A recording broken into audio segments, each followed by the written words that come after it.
Welcome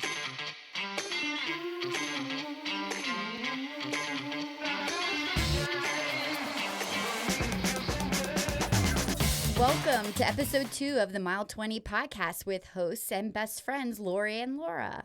We're here to talk about our adventures across the 50 states via marathon running and share our lust for travel, adventure, and family. So grab a cocktail and let's do some epic shit together. Cheers, my friends. Cheers, my friends. We are episode number 2. This is so exciting. Poppin' the cherry. Poppin' the cherry this week. That's our episode title. So what we're going to talk about today, just giving our listeners an overview, is we're going to cover our beverage of the week. And then we're going to talk a little bit about what's been happening this week. A couple of exciting things happening. And then we're going to cover our first marathon and which marathon we ran and a little bit more details about that. And then we'll give you a little teaser for our next episode, which will be episode 3. Yay! We're in it deep now. Yeah, we're getting really good at this. So our beverage of the week. Yeah, this week with the Poppin' the Cherry, our theme kind of for the week is we're going to discuss our first marathons, talk about why we chose them, our first experiences, recommendations maybe of what we would do, although our disclaimer to that would be that we both ran them 15 and 20 years ago almost. So some of our stuff may be slightly outdated, but on the theme with Disney, you finish always the last park you run through when you do the Disney Marathon is Epcot. You do run through all 4 parks, and with Epcot, you run with the countries. And France is one of the countries. Ooh la la. Ooh la la. So our beverage of choice this evening is champagne. Champagne. And just jumping right into our epic week, champagne is really appropriate today because we are also celebrating the fact that our lovely Eagles went and won the NFC Championship game last night. Go Birds. Go Birds. Man, that was epic. It was epic. Yeah. Lorri and I were both season ticket holders, so we were fortunate enough to witness that game in person. And man, I cried. Wept. I cried like a freaking baby. Yes. I just cried. From Lincoln, they have a bald eagle that soars over the crowd that they release at the national anthem. A full flag on the field. The whole field. It's like a big flag with the person who sang the national anthem, Mary Kate Morrissey. She's from Downingtown, a local person. Local gal. Amazing. Probably one of the best national anthems of the season. She killed it. She's from Wicked on Broadway. She plays Elphaba, right? Yeah. Amazing. She did so good. She did an absolutely outstanding job. And the other thing that we made epic, for the game is that we went into the game in Eagles onesies. And Eagles onesies, as in we were the Eagles. Yes. Sometimes looks a little turkey-ish if the hood isn't up, but we were in Eagles onesies. Or a unicorn if you're wearing the bill the right way. Right. So, yes, for sure. Yeah. But that definitely made the week absolutely epic. And we have like a fun girls trip coming up this coming weekend as well. Yes, we're blessed. My husband and I, we have a little place up in the Adirondacks. And we are taking a girls' trip, me and Laura. You will hear stories about our friend Julie along the way because she's run some of our marathons with us. And Julie is coming with us, as well as Mary Beth, who kind of was in charge of our running group when we first met here locally. Do you remember when Mary Beth, she would like ask who was going to attend running club that next day? And then at 5 a.m., right? Yes. So 5 a.m., like we're all like in this parking lot locally. And then she would take roll call. She would take attendance. I've never felt so much pressure to be on time. I was like, and I committed. I have to be there. Yes. They're going to know if I didn't show up. Yeah, because Mary Beth's doing roll call. Yes. God bless her. I love Mary Beth. She is just the epitome of breakfast at Tiffany's. Oh, she totally is. She's like one of our friends that like no matter what she wears, she always looks super classy. And I always picture her with like pearl necklace. Yes. Like just, and then there's us. Yeah. gotta balance it out a little bit. So Yeah. but yeah. A lot. But the cool thing about going up into the Adirondacks is that they have a bunch of snow right now. Yes, So, loads of snow. yes. We're going to be doing a Doing lot some of hiking. fires, in the, not obviously, like in the wood burning fireplace. That didn't sound right. I've already had a little bit of our champagne. Anyway, reading, puzzles, games. Yeah, I got some good wine, games. Yeah, wine. Snow, frolicking. It's going to Wine. be and pajamas. It's going to be a great slippers. We're not going to do much, but we're just going to all hang out together, and we're very, very excited about that. Very excited. Yeah. So let's get into talking about our first marathon, like popping the cherry, right? Getting the first one done. So fortunate enough, even though we didn't run our first ones together, we both ran Disney. I know. It's really kind of crazy, but I think it's because Disney has such a reputation of being a great first race. Like it's you don't go to Disney because you want a PR. Like maybe you can if you're lucky, but I think that most people go to Disney because it's back of the pack friendly for the most part. Yeah. Is that why you chose Disney? Because you had heard that it was a good race, or? Well, for me, we were annual pass holders at the time. Yeah. Because the kids were super small, and we were about we lived an hour and 15 minutes from Orlando. So close. It was like almost like a local race. Yeah, it really is. Yeah. Because when you're living in Ocala, they're really, you have to go to Jacksonville, Orlando, or Tampa to get any of the bigger race vibes. They have some smaller races nearby, but yeah. So it was just made sense. Plus, I wanted to do the goofy because I'm a dumbass. I thought I was going to be a one and done. I was never going to run another marathon again. And I was like, well, then I'll do a half and a full, Saturday and then Sunday, because that makes sense. Because like Lorri out of the two of us is always the like go big or go home, like go bigger or go home. Yeah, I'm like all in. Like, here are all my chips. Go. But were you living in PA already? Yeah, I was living in PA already, and I chose to do the Disney marathon because of my brother. So the last episode I had shared that, I got into running because of my brother Ned passing away, and it was my way of kind of paying homage to him, but no, I got the decision to run with Team in Training. And that's with the Leukemia and Lymphoma Society, and they had a couple of races that I could choose from. One of which was like Arizona, and I don't even remember the other locations, but Disney was one of the locations.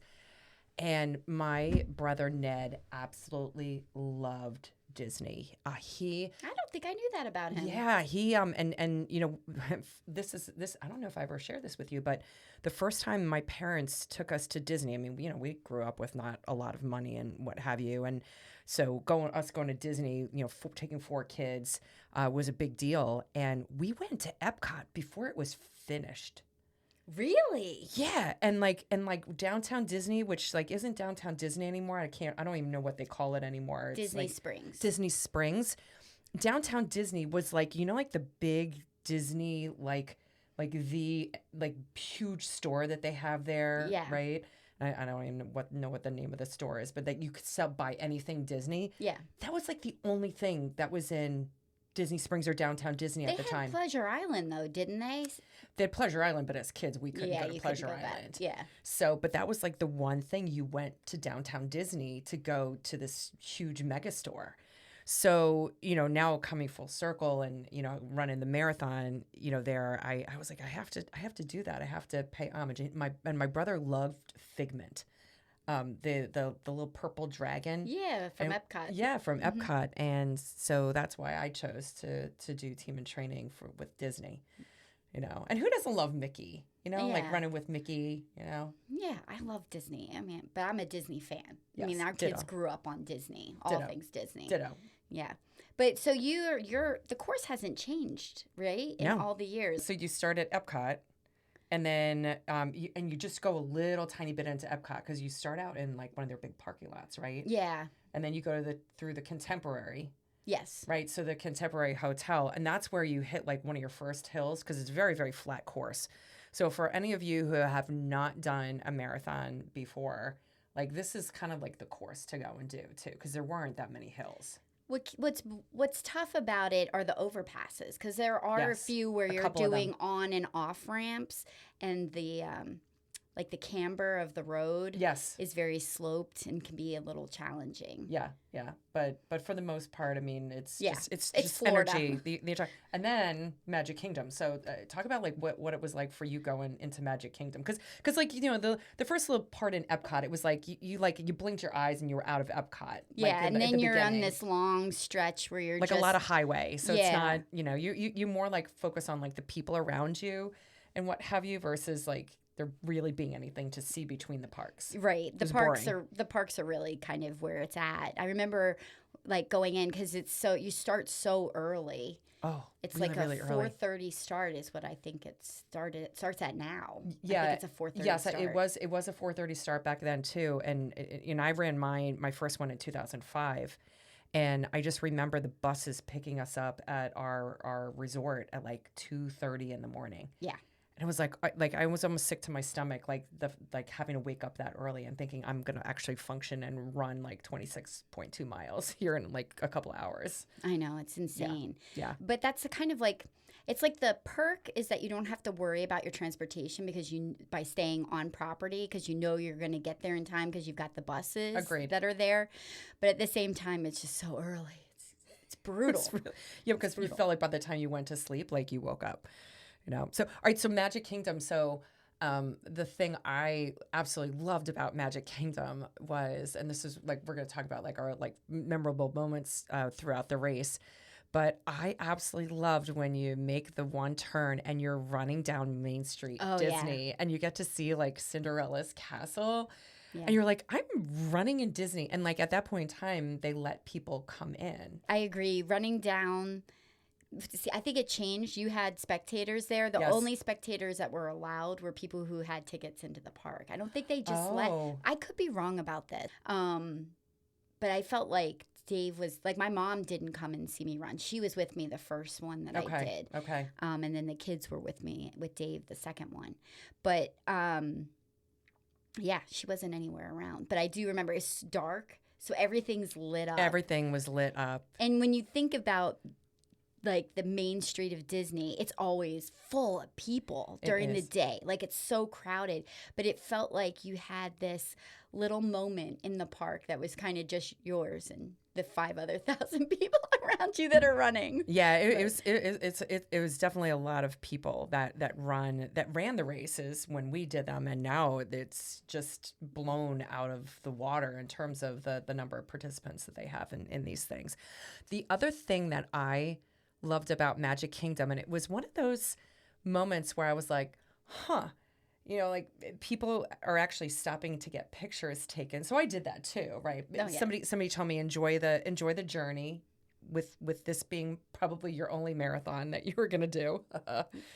But you got to go into like the back area of the Magic Kingdom. Yeah. You exit like over by, it's Tiana's Bayou now. Used to be Splash Mountain. You exit out that way. So It is, you get to see like the backstage area. And they had Cinderella's carriage. Oh. And people were lined up 20, 30 people deep to go and get their picture taken in the carriage. And I was like, screw that, I'm not waiting. And I regret it because I don't have, like one of those cool pictures.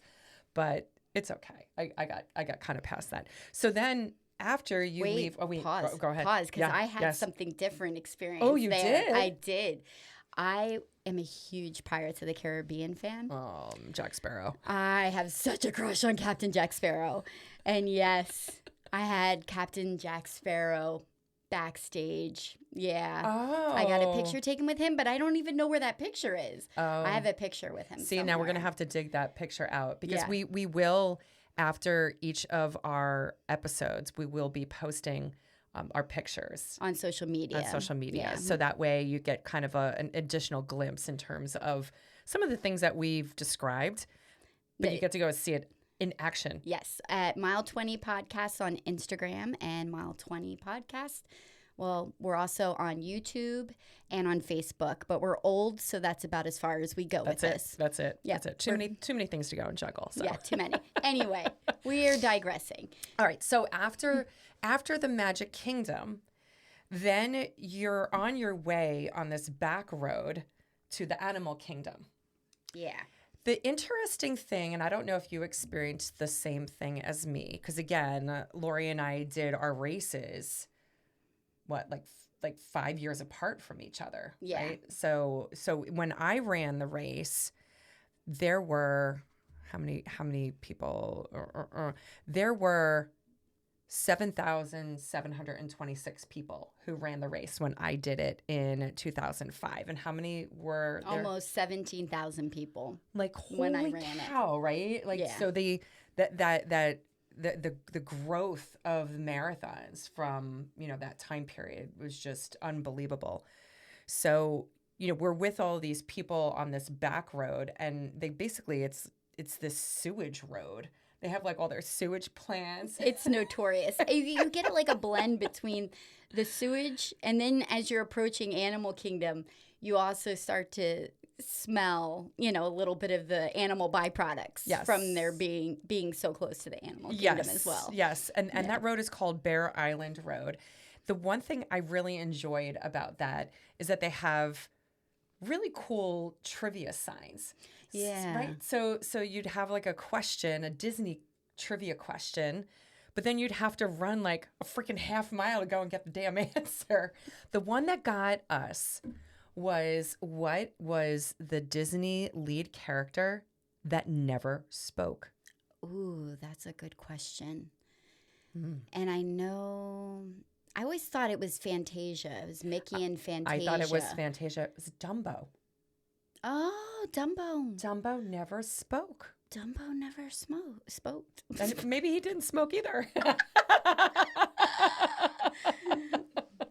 But yeah, so Disney did a nice job, even though you're running on this road and you're thinking, wow, I'm running next to sewage plants and so forth. Did a really nice job of trying to go and distract you. But Animal Kingdom, loved Animal Kingdom. Before you even entered into the park, the vibe was absolutely like infectious. The music, they had, for us, they had a bunch of folks on stilts and doing like, some. Was it the Lion King people? Wasn't it from the Lion King show? I feel like they may have been from the Lion King show because that was in Animal Kingdom at the time. Yeah, it could have been from the Lion King show, but their energy was infectious. And at that point in time, I was getting tired, just even mentally from just running that really long, like straight flat road. But then you get into the park and you run by the Tree of Life. And they really had you running through Animal Kingdom. You got to see a lot of it. I felt like it was that way with all the parks. Yeah. I feel like you got a nice feel of all of them. Yeah. Going through the main parts, getting a good visual of, the Tree of Life, the Cinderella's castle. I remember spotting the Tower of Terror, as you were coming up. Yeah, MGM. Well, it used to be MGM back in the day, right? Yeah. Hollywood Studios. Did they have I think they had the Magic Cap then, which I don't know if they have that anymore. The centerpiece of what used to be in MGM/Hollywood Studios. They had Mickey's Fantasia Cap was the centerpiece for that for the longest time. Yeah, I don't know if that's still there. I have not been to that park in a really long time. I have, and I still can't remember. remember, which is terrible. It's okay. It's okay. Then after you ran through what was then MGM, you then run by the Disney Boardwalk. Can I ask you a question? Yeah, sure. Did you get the candy at MGM? Like when you go through the back lot? No. Oh, that really angered me. Yeah, this is a back of the pack issue. Mhm. Usually when you're up front. When you're up front and you're speedy and you're running these races, whatever perk they have out on the course, you're the first to it.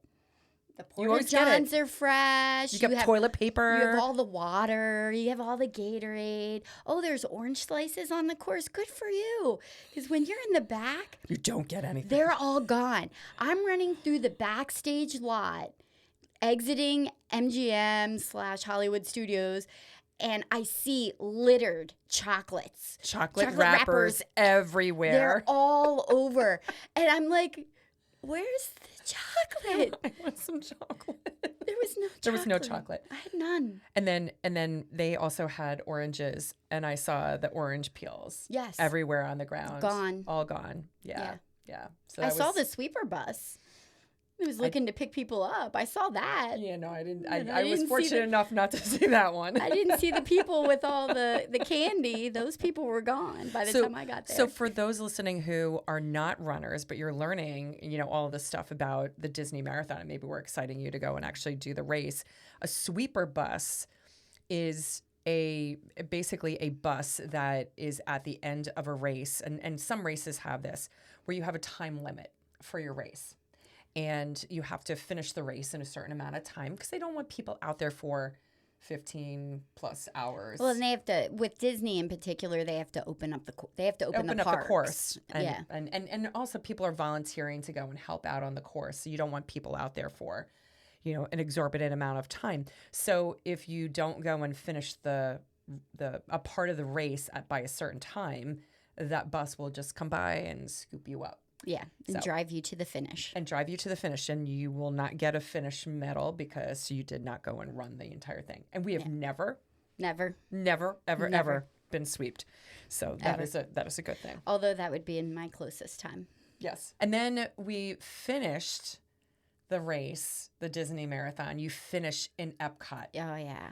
And before I hit Epcot, I hit that wall we talked about last week. I hit the mile 20 wall, and I hit it pretty hard.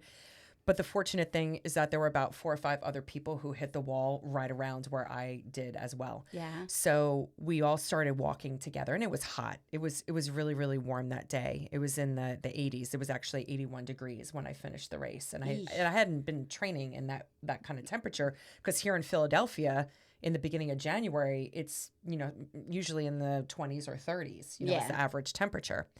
So and zero humidity. And it was hot and humid.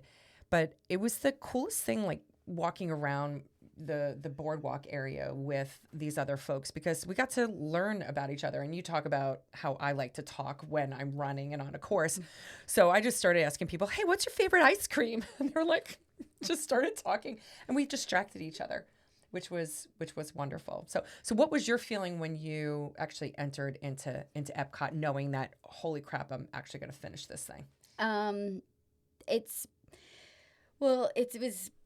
I cried. Yeah. I cried a lot because Yeah. I injured myself prior to my first getting to the start line. I went into that weekend with an IT injury, which is a knee injury from overuse and a strained tendon in the knee.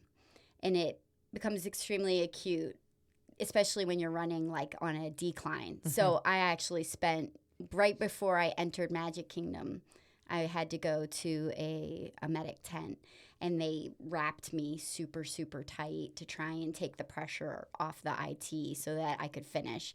There was a lot of tears that day. Yeah. So like when I finished, it was a 7-hour cutoff, and I finished in 6 hours and 56 minutes. So I had 4 minutes to spare.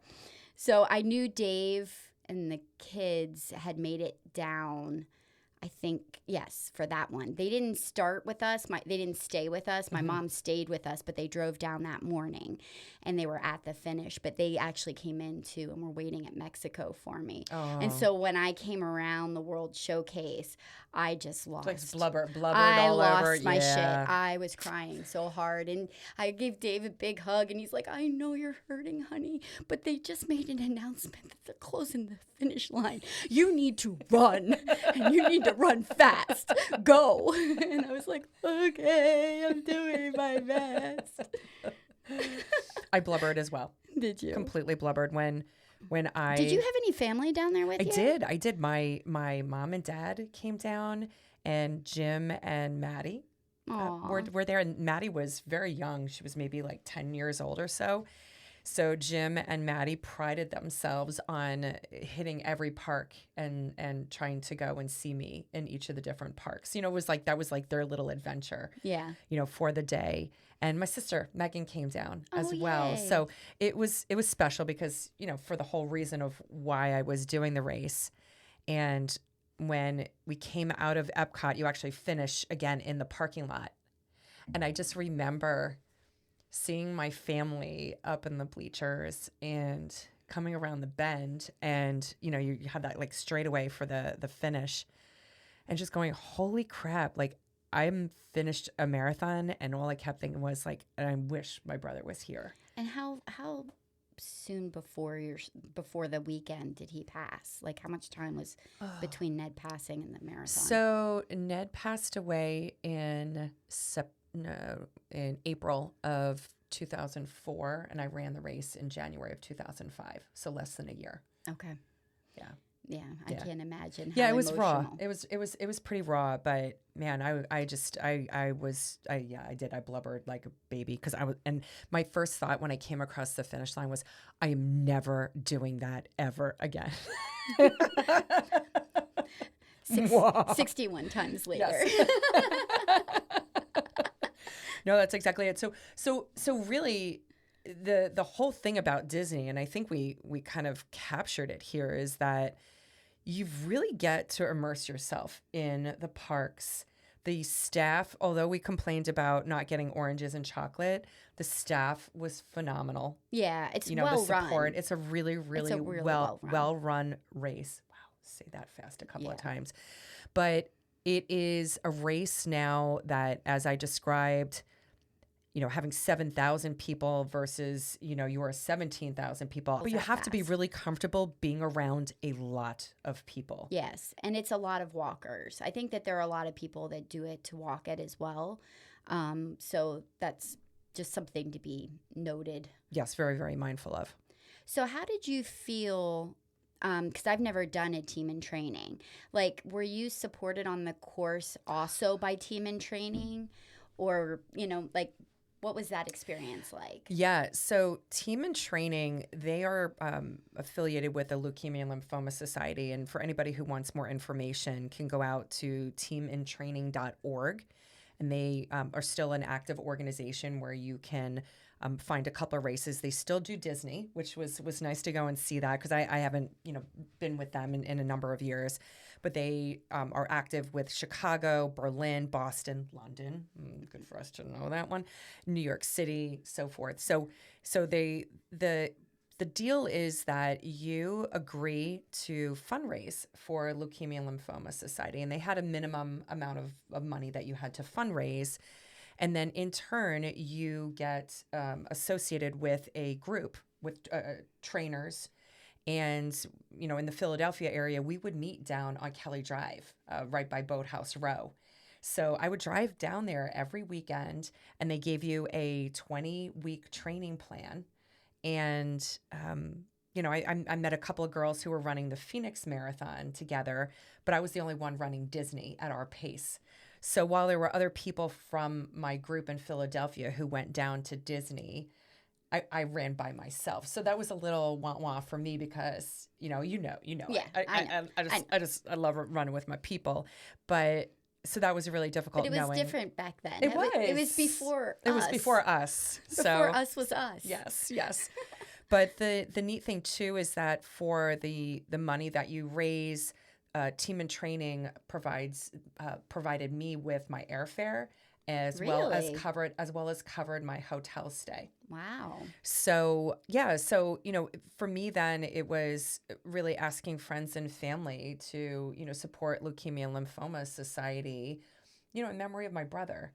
And the outpouring of support that I got, especially that first year, was, just phenomenal. I believe it. So you asked, what the support was on the course. Phenomenal. Not only were our trainers, our coaches, active on the course, they had bicycles, and they were, I don't even know how they magically appeared. It was Disney magic. They just appeared throughout the course. But when I hit the Disney boardwalk area, and I talked about, I hit that, that wall, there were coaches from other teams. So we all wore purple singlets. And they saw the purple singlets, the Team in Training, and they were handing out candy and, giving encouragement, and they had cowbells and so forth. So you felt like you had this extended family of coaches and support, even when you didn't know any of the people. That's wonderful. Yeah. It was an experience that I actually did 3 times. So my 3 times I ran Disney, all 3 years, 2005, 6, and 7. I did it all through Team and Training. And I signed up for the other 2 years because in my mind, you know me, setting goals. Yeah. I raised a lot of money that first year, but I said, you know what? My brother passed away at 27 years old, and I want to raise at least $27,000 for Leukemia and Lymphoma What a great Society. goal. Yeah, to go and commemorate, his age that he passed away at. Yeah. And I did it in three different years. I raised over $27,000 for amazing. Leukemia and Lymphoma. Yeah. That's so amazing. Yeah. Now, how about you? How about your support on the course? Mine was bare, but Yeah. that's okay. Yeah. I did have the kids the second year out there a little bit, bright and early. They don't remember it, though, I don't think. Daisy confused. I do have pictures We're of at Disney. them We're looking, at Disney. Yes. But no, I was kind of like the Lone Ranger. I was out there solo. I was training in Ocala with a group called the Turtle Running Club, because we were all considered ourselves. We were the slow people in Ocala. They had like a fast running club, and we're like, oh no, we're the turtles. We're slower. And so some of them were volunteering on the course. They did that annually as a group. They love to support the Disney race. So they would come down and they would, be at a water stop. So it was great to see them. But pretty much, no, I was like in my head. The first year was very, very tough. Just a lot in my head and wondering, like, what is wrong with me that I need to do this in my life? I don't know. Because the first one is not fun. No, we always say it's like childbirth. For those women who have had children, men will never know, but a marathon is like childbirth. When you're going through it, it hurts like hell and you're questioning your decisions in life.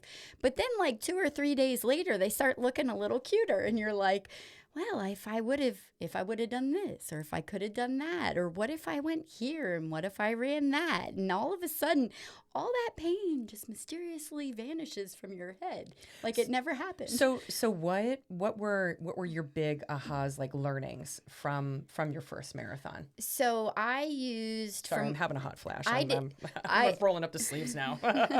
I did not have the Team in Training. I had my Turtle Running Club, and a lot of them were very seasoned runners. Yeah.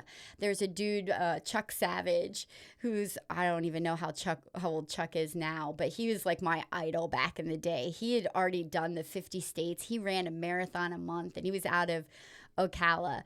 So like we had a lot of seasoned runners with our group, and so they would train for various things. So it was easy to latch onto their training schedules.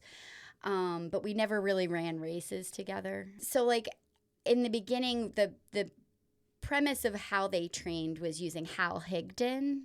Yes. His training schedules are amazing, and I highly recommend them. If you go to halhigdon.com,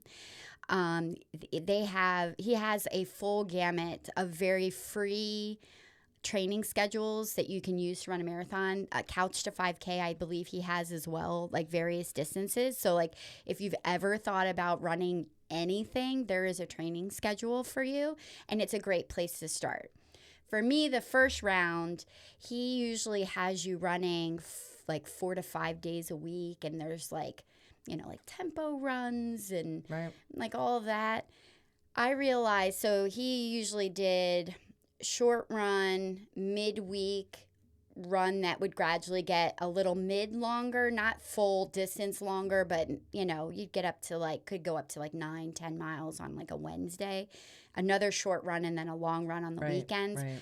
I realized that my body, I can't do that midweek longer run. Like I just don't need all that extra mileage. I'm good with a Tuesday, Thursday, Saturday is what I learned the first go around, because I was overrunning, which is what caused my injury. Plus, I probably wasn't stretching enough, foam rolling enough, taking care of my body, eating the right things. Yeah. We can go through the gamut of things that I probably did wrong that first go around.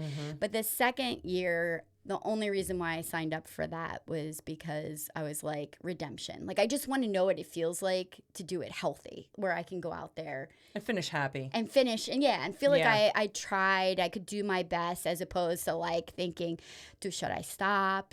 This really sucks. Oh my God, this hurts. So, but ironically, with things selling out the first year, I did not get in on a straight registration. The Oh, I didn't know first that. year I did marathon tours.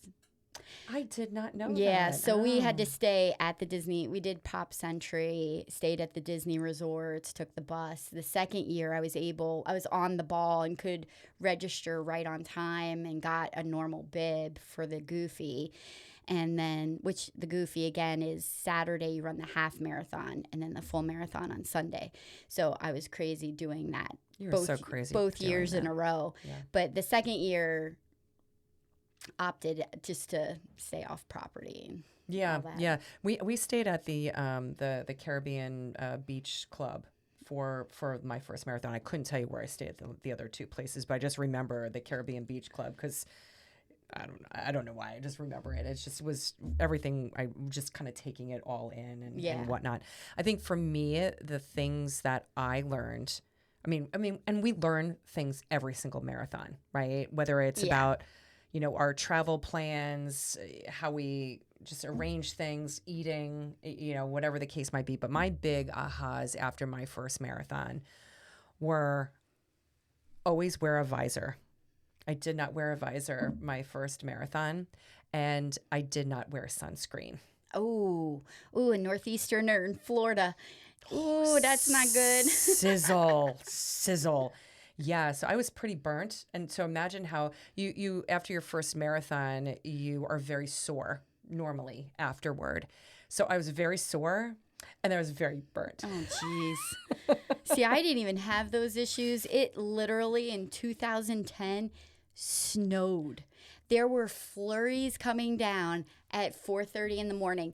Even some of the water stops later after the sun had risen Got iced over. They were Yes. frozen over. Yes. It was crazy. I had to go out the day before. I think my mom and I went to Dick's or something, and I was like planning on wearing shorts and my tank top, and I had to go out and get pants that I'd never ran in before and like an Under Armour shirt to put underneath everything I was planning on wearing. It was insane. Yeah. So when I did the Disney Marathon in 2007, it was started out in the 30s. Yeah. And I didn't have the luxury of having a car to be able to go to like a Dick's Sporting Good or what have you. So I was at the mercy of like what hats and stuff were available. So I have this like $1 million Mickey Mouse like knit hat, and it is called the $1 million hat because I probably spent about $50 on this knit hat. Yeah, Disney pricing. But the other thing too, and back in 2005, really didn't have access to weather apps, No. and so forth to really There was no know. smartphones. There were no smartphones at the time, so you really you couldn't anticipate what the weather was going to be like. So the important thing that we do is you just have to be prepared for anything, especially when you're traveling to races and you might not have the ability to have a car and so forth. You really need to be planful. Did you try and have a pre-race ritual your first time? No. Like for your first marathon? No. Like something you felt like you had to eat or something you had to do beforehand? No, not at all. Not at all. I just, that was the other thing that I made a mistake on was I just really overate that first running season because our coaches were telling us, just make sure you carb up before your run. Carb up before your run. So I'm like, I'm gonna eat a lot of pasta. and did you know you had a gluten allergy at that time? No, I did not. That must have gone so well. It was not a good situation. There was a lot of bathroom stops along the way. I have to admit. Oh dear. So any special gear or things that you latched onto that have stuck with you through the years? Because gear, I think we mentioned it last episode, has changed so much. Oh God, yeah. I mean, I was looking at a picture of myself from in front of the Disney castle, and I could see the cord from my corded. They weren't AirPods at the time. I guess just I don't know. I don't even know what they were called back then. And I think I had all my music on like one of those little square iPods. Or it may have The been nanos. one of the nanos. You remember the yes. nano? And you used to have like the armband that went around your Yeah. arm, and your little device would go in there. And then if you didn't wear sunscreen, it left a really, really bad. Oh, that Yes, must that have happened. looked fabulous. I was pretty hot after that race. I don't even think like I religiously carry my running belt now and my and I have water with me with a little pouch. I didn't even carry water with me. Oh, I did. I carried water with me, but I had one of those archaic belts. Yes, that archaic you belts. wear, and it has a bunch of water bottles attached, and they didn't stay on the belt And really they well. Yes, the whole and when time you you're ran, your running. water just juggled, and and then the belt was uncomfortable and it dug into your skin and so forth. That So, chafed. It was just another area of chafing. yeah.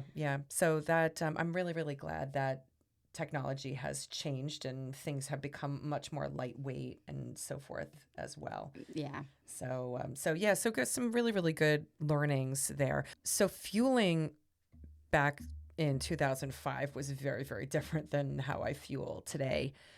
I actually, when you and I started running, I used to carry Swedish fish with me, right? Oh yeah, I and remember Skittles. your Swedish. Yeah, Now I lots think of about sugar. that, and I'm just like, ew. I know. As I've gotten older, my tummy I can't absorb like that sugar. Yeah. So Quality nutrition is more my jam right now. But when I was doing the Disney marathon, my first marathon, that's when goos first started coming out, and that's when the goos were like really thick, like brownie batter. Yeah. You remember those? Yes. And then it was like so hard to squeeze out. So they were like these little packets. And the consistency was terrible. Yeah, it was. It almost tasted like Terrible. thick mud. Yeah. but oh wow, it tastes a little bit like brownie. I think I used like Hammer Nutrition ones at the Oh, time. I remember those. I don't even know Yeah. they make those anymore, do they? And I took a lot of their pills, like their salt pills. Oh, I didn't take salt Because tabs, I was in Florida training all the time, and it really just like long runs in Florida in the summer or even in the late fall were just brutal. Yeah. Brutal would suck it out of you. I loved Fig Newtons.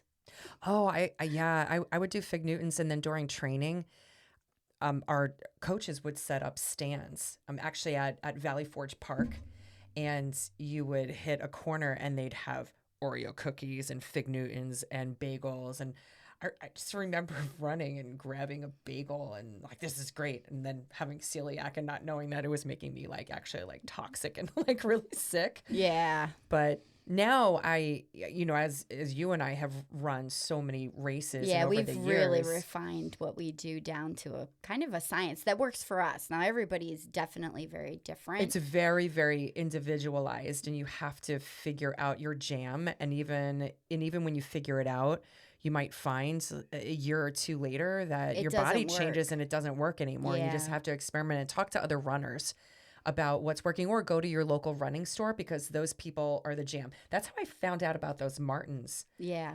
They're fantastic, but they have a lot of caffeine in them. So I know Too much for me. I know you don't do well with the caffeine. Lori does a little bit of caffeine, and she is up all night. Yeah, I'm hypersensitive to caffeine, which I like it that way. Like, I don't drink caffeine every single day, and I think it keeps my tolerance really low for it, which helps me out in the marathon situation. Yeah. But fueling just in general, like we are so anal about on the nose every hour on the hour for exercise we're fueling. And I know everybody's different, and even like the instructions on the back of various goos or whatever you get might say 1 every 15 minutes. That's too much for us. Yeah, but for us, really, every hour on the hour. And depending on where we are in the race, I think it's different for both of us. You tend to hit the caffeine hard, fast, and way earlier than me. I do. I tend to like try and savor that caffeine till after the halfway point at some point, and then I hit the caffeine, because then I feel like, in addition to my beverage, that caffeine At mile 20. at mile 20, that caffeine just takes me right over the edge and really helps. And we used to start with goose. Yes. And we loved goose. And I'm not knocking goose no, at not all because they worked for a while. they did work for a while. And then all of a sudden, I don't know if something changed in the goose or just my body. It was probably more my body because I'd been doing it for so long, for at that point many years, eating goose. It just, I would finish races and my stomach would start to hurt. Oh my gosh, and we would be walking around. You'd be like, "Bleh, oh, bleh." it I was like, so "Oh." bad. Like everything hurt, and like I'd want to eat because I was starving but couldn't.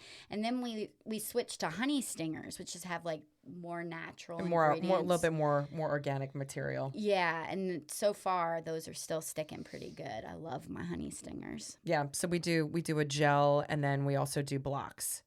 Yes. And we'll do one helping. We do a packet of the honey stinger blocks. Yeah, but then we half. We do so there's half usually and half. so there's usually 11 or 12 in a packet, and we don't understand how there's like that much inconsistency between a packet. But let's be real, it's almost rarely that it's an even number because we always eat half at the first hour, then half at the second hour, and inevitably. It's five. It's 5 the first go around and 6 the second go around. Right. Because it's usually always 11 in the pack. But every once in a while you get 12 and you're like, I got bonus. I got an extra. So true. And then I know folks like energy drinks, and some people like Gatorade and so forth. I remember during Disney just sucking down Gatorade, and again, over a period of time, because they do in some races offer Gatorade or Powerade. I think you and I both have established that if we grab anything, we like the Powerade. No, I thought it was the blue Gator. It's blue Powerade. Is it blue Powerade? Blue Powerade. Oh, yummy. That stuff is the bomb when it's cold. It is, but you and I don't go and carry that. We carry water, but we use Noon tablets. So they're little electrolyte tablets that are very, very easy to go and put in your running belt. Bring along with you, and they just dissolve right into the water bottle. Yeah, because again, I carry like a 16-ounce water bottle with me, handheld. Yeah, handheld, and I find it so much easier. It cuts down on all the garbage that I feel like I'm not contributing to that piece of it. It helps with my conscience, like garbage, that. Like the sustainability piece. The toss away cups, and there's that, and then also like. It was kind of liberating when I started carrying water that, like, I wasn't stressing.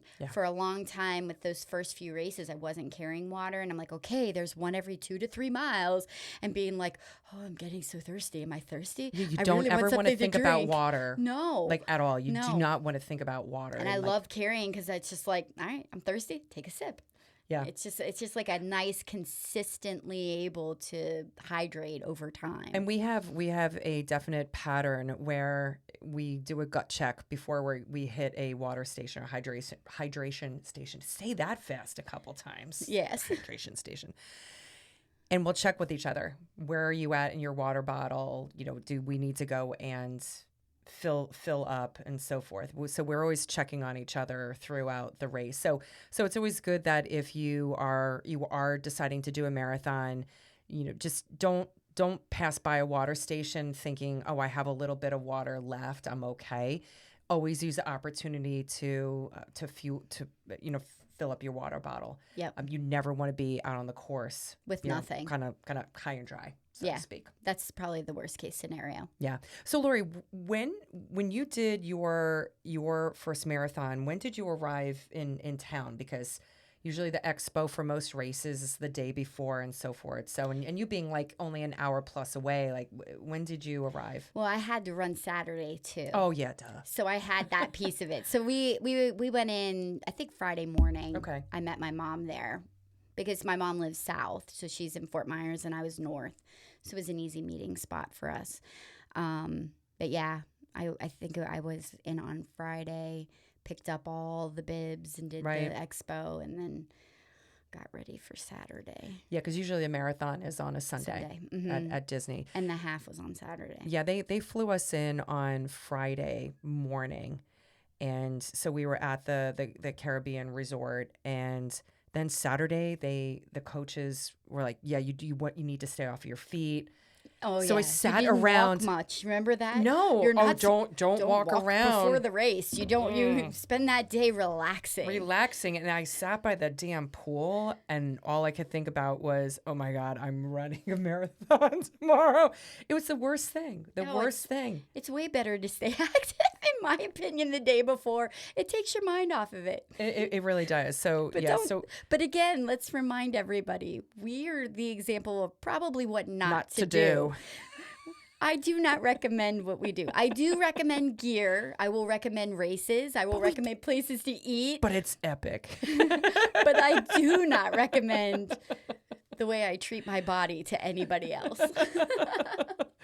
Yeah, so definitely getting there, getting to a race earlier is preferable the day or two prior, because one, whether you're in a different time zone, different climate, different elevation. Elevation is a big one. You definitely want to leave yourself some time if you can. Sometimes we haven't had that luxury with races, and we've come in hot, in for a race, and it is what it is. Yep. But if you have the ability to take a little bit of time before the actual race, we highly recommend it. So what was your recovery like? How did your body feel? I mean, obviously you went into the first race injured already. So how did you feel afterward, and what was your recovery like? My recovery for the first one, because again, being injured, was at least 2 months. I had 2 months recovery before I could run a mile. And then I think when I started running back again, I got plantar fasciitis.